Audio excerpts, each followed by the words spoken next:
Welcome to the Nighttime Book Club. It's Alex, and we're going to just get right into it because I have a lot of stuff I want to tell you about Atomic Habits by James Clear. I really love this book, and it basically just tells you how to get habits, and it's one of the best books you can read for self-improvement. But let's just get right into it. The author, James Clear, got smacked in the head with a baseball bat his sophomore year, but then he came back and ended up being an All-American baseball player and a D1 basketball player, and then became a habits expert, and then became an author. Oh my goodness, that's a crazy comeback.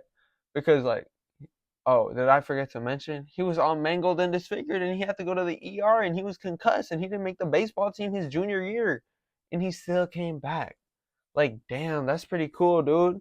And yeah, but let's get into the actual book.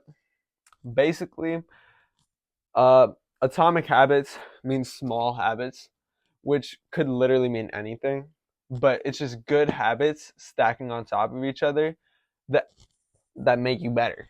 Like, let's say working out makes you 10% better, cleaning your room makes you 2% better. These small habits, they could be super small, and just stacking up on top of each other, 1% better each day could make you like 500% better at the end of the year, or some crazy stat like that. But yeah, that's the premise of Atomic Habits, the actual like title. And in the book, basically one of the things it says about like making habits is setting goals isn't good. Like, the problem, as the book says, of saying something like, "Oh my gosh, I'm gonna hit 225 pounds on bench," is, first of all, making that goal will not make you happy.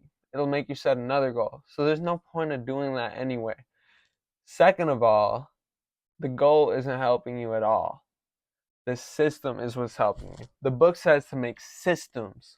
The system is how much weight you're going to lift each day, how much percent of your max bench press you're going to bench each day, how much you're going to eat if you want to lose weight.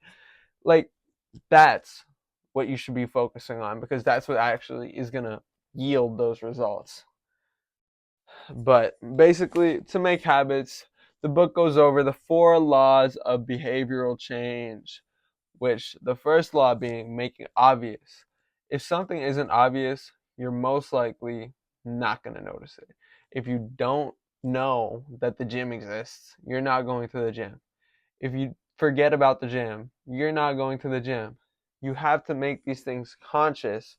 So when you're setting a new habit or just doing anything, you should do this. It's called pointing and calling. What am I doing right now? Let's see. I'm opening a water bottle. I just drank some water. I was conscious about that for the last 5 seconds. Now imagine doing that all day and being conscious about everything you do in a day. Like, literally, if I go to the gym and I write down, I just went to the gym, like, that'll most likely stay on my mind, and I'll remember the next day. I went to the gym yesterday. I think I want to go again. Yeah, that's the first law. Make it obvious. The second law is make it attractive. Make it something you want to do. In the book, it goes over the story of this guy who like created some crazy wacko system that made it so he could only watch Netflix when he rode his exercise bike. Basically, what's that doing? What that's doing? Oh, I'm sorry. This is audio bag. What that's doing is connecting the thing you want with the thing you want to do, like your habit. Boom, it's connecting them, and eventually you just want to exercise because it's like that in your mind. It's like, I want to watch Netflix, but Netflix is exercising. I want to exercise, but obviously that'll be smaller in the like. Most people aren't gonna have some crazy device, so you could just do something like, oh, I'm only gonna exercise while I watch YouTube, and that could work too. But yeah, let's go into the third law. Make it easy. The easier a habit is to do, the more likely you are to do it. Start comically small and work your way up. In the book, it says if you are trying to run for 2 hours a day, if that's your goal, you should start at 1 minute a day. Literally go there, run for a minute, and go home. The easier a thing is, the more likely you are to continue that habit And the like as you continue that habit, it'll get super easy to actually just go for hours. It'll just get super easy. There's a lot of other ways to make it easy, but that's just one of them.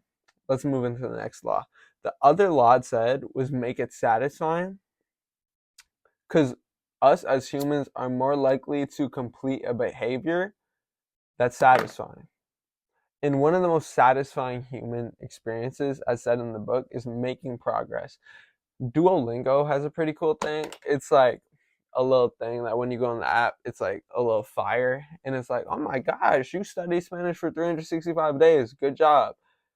You can do that yourself for any other habit. If you go to the gym, you can make like a little calendar that you check off, like, oh hell yeah, I'm at like 300 checks. This is cool.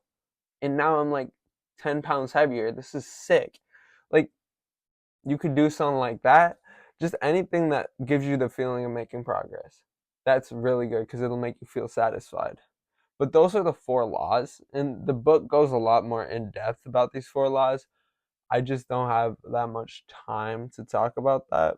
But it also goes over like a bunch of more advanced rules, like personality type and how it affects how you should focus on making these systems, the Goldilocks rule, which you just got to read about it. Super crazy and a lot more interesting stuff. And obviously, it goes a lot more in depth about those four laws. But, that's about it. I'm going to knock out and have a very nice day.